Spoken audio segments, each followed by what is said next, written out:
नमस्कार, जनादेश के खास प्रोग्राम शख्सियत में एक बार फिर से आप सभी का स्वागत है। मैं हूं आपके साथ प्राची सिंह और आज के शख्सियत के प्रोग्राम में हम बात करेंगे कुशल पाल सिंह की। जी हां, भारत के सबसे अमीर रियल एस्टेट डेवलपर कुशल पाल सिंह को लोग केपी सिंह के नाम से जानते हैं, जो वर्तमान में डीएलएफ इंडिया के अध्यक्ष और मुख्य कार्यकारी अधिकारी हैं।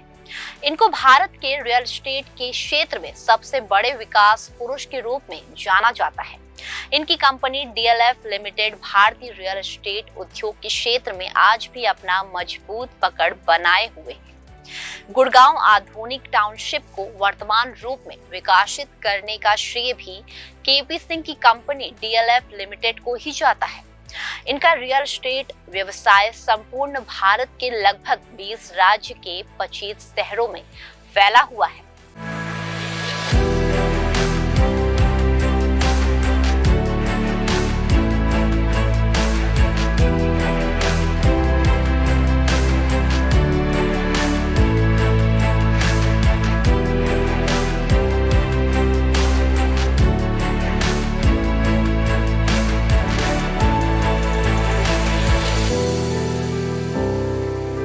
केपी सिंह का जन्म उत्तर प्रदेश के बुंदेल शहर में 15 अगस्त 1931 को एक प्रतिष्ठित जाट जमींदार परिवार में हुआ था। मेरठ कॉलेज में ये विज्ञान से स्नातक की शिक्षा लेने के बाद एस्ट्रोनॉटिकल इंजीनियरिंग का अध्ययन करने के लिए ब्रिटेन चले गए।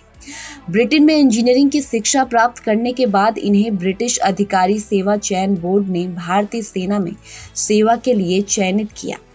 परिणाम स्वरूप ये देहरादून की भारतीय सैन्य एकेडमी में शामिल हो गए और बाद में भारतीय सेना के कैवलरी रेजिमेंट में कमीशन प्राप्त किया। कुछ दिन बाद इन्होंने सेना की नौकरी छोड़ दी। केपी सिंह सेना की नौकरी छोड़कर अपने ससुर चौधरी राघवेंद्र सिंह के रियल एस्टेट के कारोबार के साथ जुड़ गए, जो डीएलएफ के संस्थापक थे। वर्ष 1960 में इन्होंने अमेरिकी यूनिवर्सल इलेक्ट्रिक कंपनी में कार्यभार ग्रहण किया, जो यूनिवर्सल इलेक्ट्रिक कंपनी ओवोसो और सिंह परिवार के बीच एक संयुक्त उद्यम था। इसके बाद इन्होंने भारत में औद्योगिक बैटरी के निर्माण के लिए फिलाडेल्फिया के ईएसपी इंक के सहयोग से विलार्ड इंडिया लिमिटेड नाम से एक और कंपनी की स्थापना की और इसके प्रबंधक निर्देशक बन गए।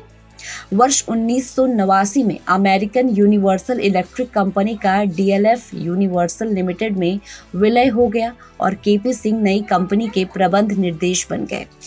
डीएलएफ के निर्देशक बनने के बाद केपी सिंह ने अपनी महत्वाकांक्षा के अनुरूप गुड़गांव के ग्रामीण क्षेत्र की जमीन विकसित करना प्रारंभ किया। इनके मन में दिल्ली के आसपास एक छोटा सा शहर विकसित करने का बड़ा विचार आया और ये जमीन खरीदने लगे। इनको इस व्यवसाय में सफलता मिली। इन्हें गुड़गांव के रियल एस्टेट उद्योग में उज्जवल भविष्य दिखाई देने लगा। परिणाम स्वरूप इस क्षेत्र में एक जबरदस्त उछाल आ गया। समय के साथ इनका सपना साकार रूप लेने लगा और संकल्पनाएं मूर्त रूप लेने लगी। गुड़गांव की पहचान भारत के एक अग्रणी रियल एस्टेट मार्केट तथा व्यावसायिक गतिविधियों के केंद्र के रूप में हुई। मिलेनियम सिटी के नाम से जाना जाता है। केपी सिंह का पुत्र राजीव और पिया इनके रियल एस्टेट के व्यवसाय में इनके साथ लगे हुए हैं। केपी सिंह के नेतृत्व में डीएलएफ ने लगभग 3000 एकड़ भूमि खरीदकर इसको भवन निर्माण हेतु विकसित किया। ये एक ऐसी व्यावसायिक संस्था है जिसने बहुराष्ट्रीय कंपनियों को भारत में अपनी तरफ आकर्षित किया, रोजगार के अवसर पैदा किए और अंतर्राष्ट्रीय स्तर पर रियल एस्टेट क्षेत्र में प्रतिस्पर्धा पैदा की। इन्होंने जीआई और नेस्ले जैसी बड़ी कंपनियों को भारत में आगे बढ़ाया। डीएलएफ साइबर सिटी भारत का सबसे बड़ा विकसित टेक्नोलॉजी पार्क है, जो लगभग 125 एकड़ में फैला हुआ है। भारत का एकमात्र नाइट गोल्फ क्लब और एशिया का सर्वश्रेष्ठ गोल्फ क्लब डीएलएफ की खास उपलब्धि है। दिल्ली स्थित डीएलएफ एम्पोरियम मॉल भारत का सबसे बड़ा लग्जरी मॉल है। वर्तमान में भारतीय अर्थव्यवस्था का अविस्मरणीय विकास में भारतीय रियल एस्टेट के माध्यम से केपी सिंह का योगदान अतुलनीय है। उन्होंने परंपरागत रास्तों को छोड़कर नए मार्ग का अनुसरण किया और विश्व स्तरीय रियल एस्टेट के मापदंडों को अपनाकर प्रत्यक्ष विदेशी पूंजी निवेश को भारत में आने के लिए प्रोत्साहित किया। इसके साथ ही इन्होंने रियल एस्टेट के व्यवसाय क्षेत्र में आउटसोर्सिंग जैसे एक नए रास्ते को अपनाया और इस व्यवसाय में भारत का विश्व स्तर पर नाम रोशन किया। 84 वर्ष के केपी सिंह के पास आजकल लगभग 4 बिलियन अमेरिकी डॉलर की संपत्ति होने का आकलन किया गया है। वर्तमान में डीएलएफ के पास लगभग 10,000 एकड़ का एक लैंड बैंक है, जिसके द्वारा इसका देश में विभिन्न शहरों में कई प्रोजेक्ट चल रहा है। इस कंपनी का वर्तमान बाजार मूल्य लगभग 1,25,000 करोड़ रुपए का अनुमानित किया गया है। केपी सिंह को विश्व भर में सामान्य रास्ते से हटकर कठिन रास्ते पर चलने वाले दूरदृष्टि के रूप में भी पहचान मिली है, जिन्होंने भारत के शहरी क्षेत्र में भूमि को विकसित कर विश्व स्तरीय मानक के अनुसार हाउसिंग इंफ्रास्ट्रक्चर, गोल्फ क्लब और मॉल संस्कृति को विकसित किया।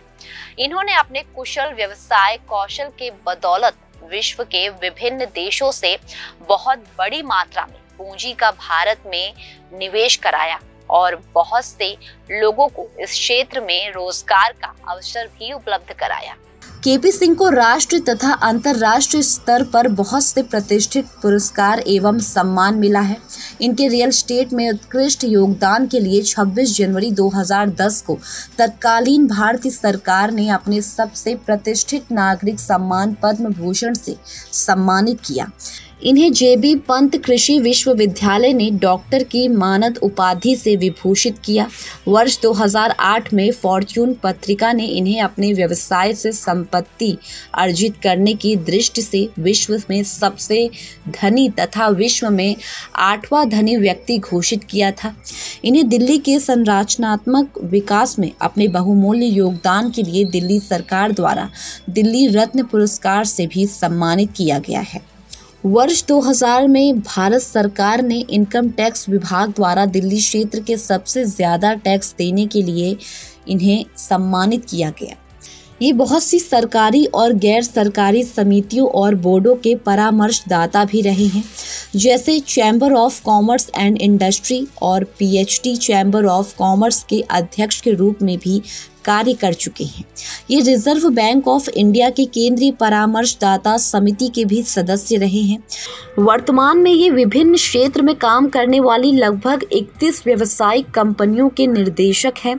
इनकी कंपनी डीएलएफ आईपीएल जैसी प्रतिष्ठित क्रिकेट प्रतियोगिता के प्रायोजक में से एक है। तो आज के एपिसोड में फिलहाल के लिए इतना ही। उम्मीद है आप सबको कुशल पाल सिंह जी की बायोग्राफी पसंद आई होगी। कल फिर मिलेंगे यही एपिसोड में, यही समय पर एक और नई शख्सियत की कहानी लेकर। तब तक के लिए मुझे इजाजत दीजिए और देश और दुनिया की खबरों में बने रहने के लिए देखते रहिए जनादेश। नमस्कार।